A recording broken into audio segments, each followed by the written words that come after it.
देखिए नेक्स्ट इसका जो है, इसके पहले हम लोग विलोपन पढ़े हैं, विलोपन के बाद प्रतिस्थापन लुप्तीकरण पढ़े हैं ना।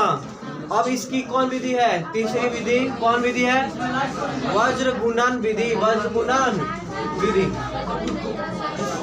तो देखिए वज्र गुणन विधि, प्रतिस्थापन तो हम लोग पढ़ लिया है। तो इसका देखिए सबसे पहले एक छोटा सा फॉर्मूला है, इसको याद करना एकदम आसान है। आसान करने यहाँ x देंगे और नीचे यहाँ क्या देंगे BC, क्या लिखेंगे जी BC माइनस BC लिखोगे। याद करने का तरीका नहीं था, इसे याद करोगे तो भूल भी जाओगे। फिर इसको बराबर का चिन्ह देंगे y बटे आपका क्या हो गया CA और माइनस में CA देना। देखो CA दे दोगे, उसके बाद 1 बाई क्या दोगे AB माइनस AB। यदि भूलो एकदम आसानी तरीके से याद हो जाएगा, इससे आसान आपको कोई नहीं पढ़ेगा। यहाँ पहले क्या देंगे फिर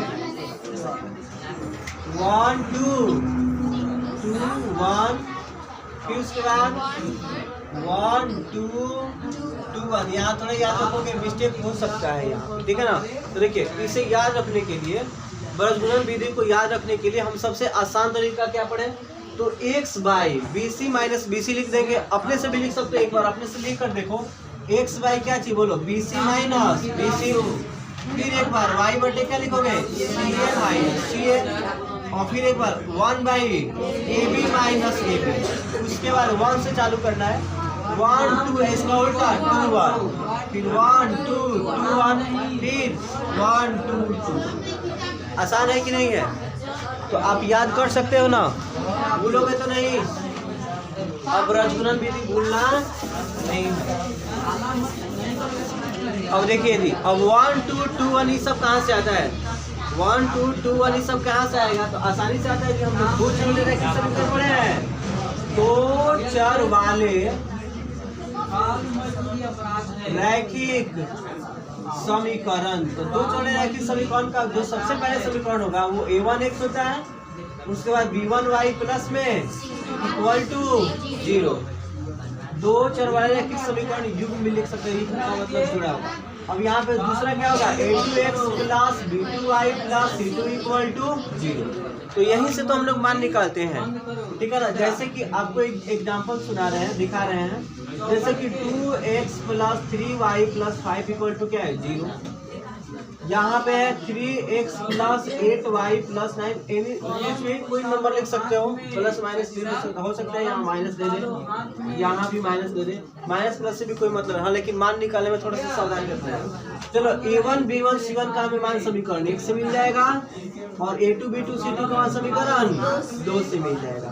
तो बताओ जी a1 का मान, बोलो a1 का मान 2, a2 का मान निकालेंगे, इसे कॉमन लेकर a2 का मान, और a1 निकल गया ना, a2 का मान तो ये ना होगा, ये a1 का मान, ये किसका मान b1 का मान 3, और c1 का मान -5। चलो जी अब इसे निकाल लेते हैं, a2 का मान b2 का मान -8 और c2 का मान 9 आ गया।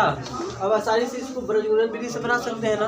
तो देखो इसको आप 2-3 विधि से बना सकते हो, एक लुप्तीकरण विधि, एक कौन विधि वज्र गुणन विधि, वज्र गुणन विधि अभी सीख रहे हो, और एक प्रतिस्थापन विधि बना सकते हैं ना। अब इस विधि से कैसे बनाएंगे तो देखो आसानी से यहाँ लिखेंगे वज्र गुणन विधि से, कौन विधि से वज्र गुणन विधि से। तो वज्र गुणन विधि हमें मालूम है ना, हम बिना इसे देखे लिखेंगे, यहाँ पे लिखेंगे ना। तो आप भी बोलो क्या लिखे, पहले बोलो तो BC माइनस BC y बटा CA माइनस C और 1 बटा AB माइनस AB। लगाएंगे 1 2 1 2 1 2 मान भरेंगे। अब B1 का मान हो जो 3, और C2 का मान क्या है 9 माइनस, और B2 के मान देखो सब नाम इसी में है, C2 B2 सब नाम सुने हो ना, -8, और C1 का मान -5। थोड़ा माइनस वाले को ब्रैकेट में डालो, equal to y by C1 का मान -5 इंटू A2 का मान 3 माइनस C2 का मान, बोलो C2 का मान यहाँ क्या है 9, और A1 का मान 1/A1 का मान B2 का मान -8, A2 का मान 3 और B1 का मान 3 है, दोनों का 3 है, A2 भी 3 और B1 भी 3। चलो अब इसे हम लोग सिंप्लीफाई करेंगे, 9 और देखो ये माइनस रहेगा और माइनस माइनस क्या हो जाएगा प्लस, 8 बचे 40, y इसी तरह 5 भी आई 15 और 9 दूना 1/8 दूना के और 3 के। देखो कितना आसानी से इसका आंसर आएगा, आपको सिखा रहे हैं आप। एक x बटा 20 27 में से 40 -13 y बटे 15 18 -33 16 और 9 25 यानी कि -25। और हमें मान किसका निकालना है x और y का।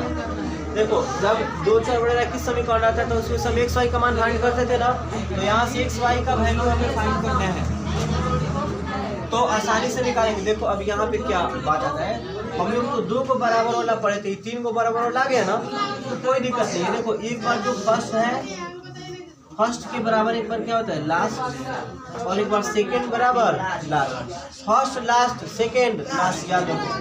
इसमें 3 चीज आपको दिख रहा है, ये और मान लो ये फर्स्ट है, ये सेकंड है और ये क्या है थर्ड है, तो फर्स्ट बराबर क्या होगा थर्ड, यानी कि x/-13 बराबर 1 बट्टा कितना बोलो -25, फिर एक बार सेकंड लास्ट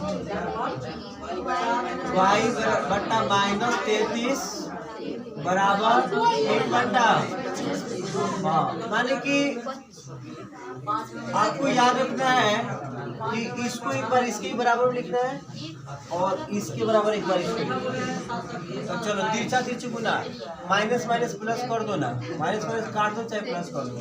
25 में 1 से गुना, 13 में 1 से गुना, ठीक उसी प्रकार 25 में y से गुना और 33 में 1 से गुना, तो x = 13 बटा 25 और यहाँ y = 33 बटा 25 है, इसका क्या हो जाएगा